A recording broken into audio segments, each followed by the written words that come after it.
もうお気に入りなんです。Lami.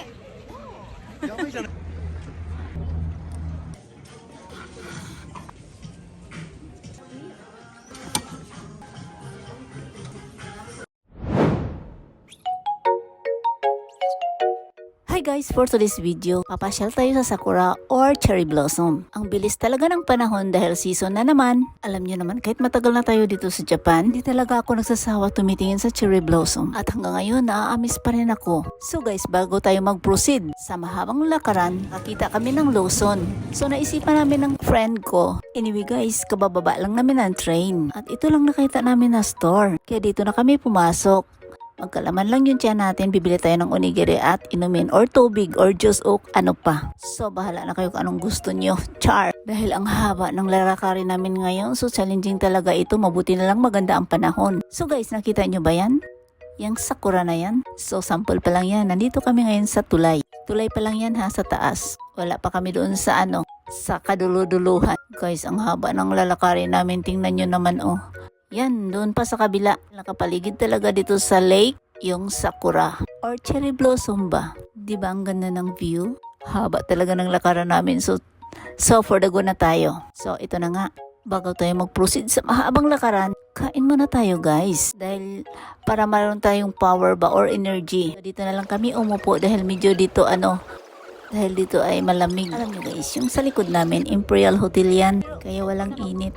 Kaya dito kami pumesto. Ang dami ring nakaupo dyan. Nakahilera ba? Kumakain, nagmuni-muni. So yung katabi kong matanda na yan, grabe kanina pa yan sa phone. Natapos na lang kami kumain, nandyan pa rin sila. Umalis na naman kami, nandyan pa rin siya. Ang dami na naming napuntahan. Sana all busy sa phone, may kausap. Naloka ako sa voice over ko kung ano nang nakikita ko. Kung saan-saan na napupunta yung topic. So guys, balik dito tayo ngayon sa Sakura. So tapos na nga kami kumain. At ito na nga, kung saan kami nakakarating. Ang dami palang paninda dito kung ano-ano na lang. So guys, may marami ring mga food dyan. Pero wala kasi anong bumibili, mainit kasi lahat sila may dala silang bento or baon ba. Dahil pag mga ganito talaga ang season guys, yan, yung family, karamihan kasi nagdadala sila ng mga baon. Pipiknik sila, kaya siguro, baka mamayang hapon, marami na dyang tao bibili. Family bonding, or friends bonding, pwede ding lovers bonding, char, ganun talaga yan guys. Ganun lang ang life too. So, ang ganda talaga ng Cherry Blossom guys. Tingnan nyo naman oh. Sa personal, maamis talaga kayo.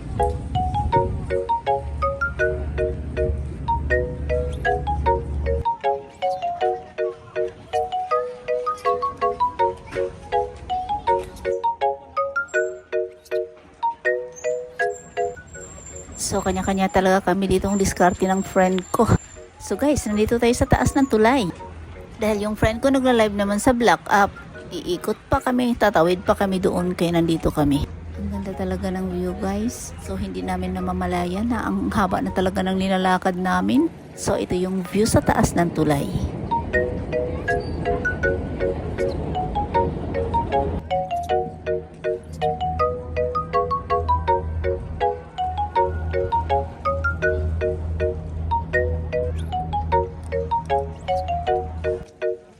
Dahil first time rin namin dito, hindi ko lang talaga na videohan. Nung naglalakad kami papunta rito, Osaka-jo pala ito guys. Dahil nakita namin yung building na Osaka-jo.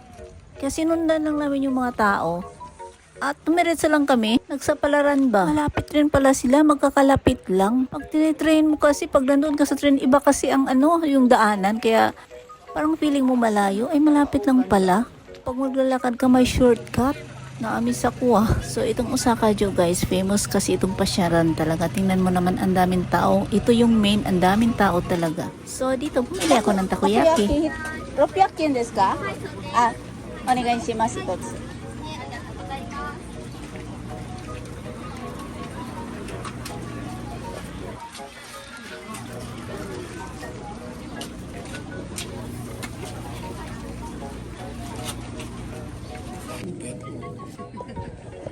Gusto ko na ito. Kani siya. Patag-isa. Wala siya mayonnaise. Nakalimutan. ボツボツしてるから物は置けねえな。鉄がいた。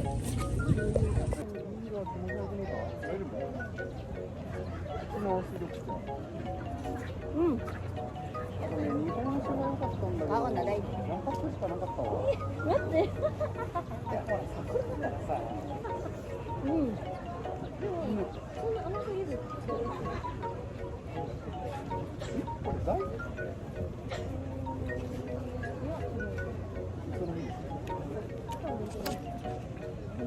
Lami. やばいじゃないかおい。見せてくれあげようかおい。いいです。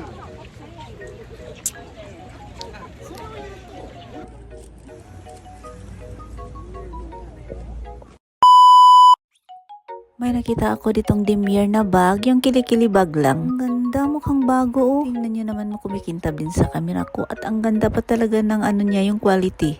Mukhang hindi pa nga nagagamit. Walang crack. Guys, maliit lang to ha. Saka ito ang uso ngayon. Paliitan ng bag, mga pang forma. So guys, ito kilikili lang to. Pero kung gusto mo naman siyang mag-upgrade, bibili kayong pang ano, body shoulder. May mabibili rin yan. Kaso medyo mahal din. Ganun siguro talaga pag ano, mga luxuries. In fairness guys, wala talagang gasgas. Ang maganda pa sa kanya, simple lang siya.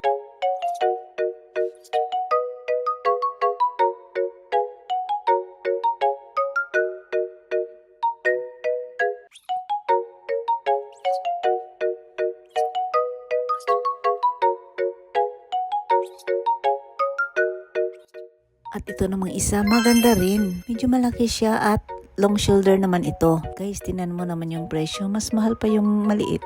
At yung hardware niya maganda, walang gasgas. Gold na gold talaga, hindi rin kumukupas. At saka yung ano niya guys, yung pang long shoulder niya, wala rin siyang crack. Maganda pa rin yung condition nito. So, hindi ko na siya binuksan kasi alam ko naman malinis to sa loob eh.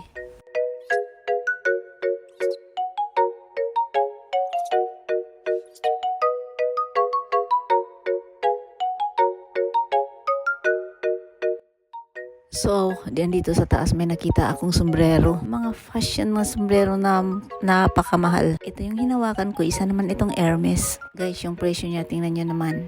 In fairness, ang ganda ha. Mukhang hindi siya second-hand ha. Perfect rin ito sa mahilig pumorma. Ang ganda. Unisex din ito. Ganda talaga guys. Oh. Yung ano niya, yung hardware ng ano, yung sa gilid ba, ang ganda. So, yun lang share ko.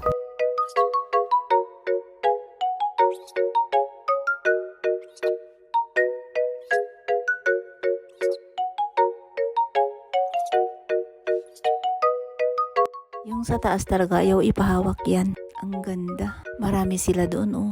Hanggang tingin na lang ako. Ito naman ay isang Gucci. Ito rin napakaluma yung style. Guys, malinis naman siya kaso lang medyo mabigat.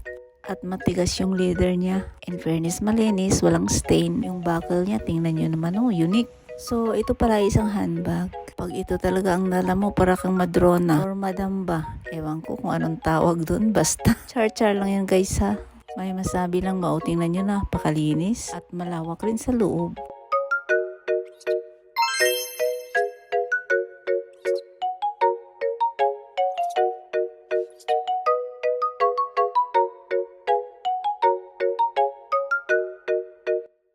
Itong Dior na to, ang ganda. Napakalinis at ang ganda rin ng kulay. Dalas mo makikita sa Dior yung kulay itim na ganitong style. Guys, napakalaki nito. Pero ito ang lamig sa mata, ang ganda. Ingatan mo nga lang. Dahil pag marumi ay kitang-kita talaga ang ebidensya. So sa mahilig sa Dior yan, feeling ko mura na to. Ito naman ay isang handbag.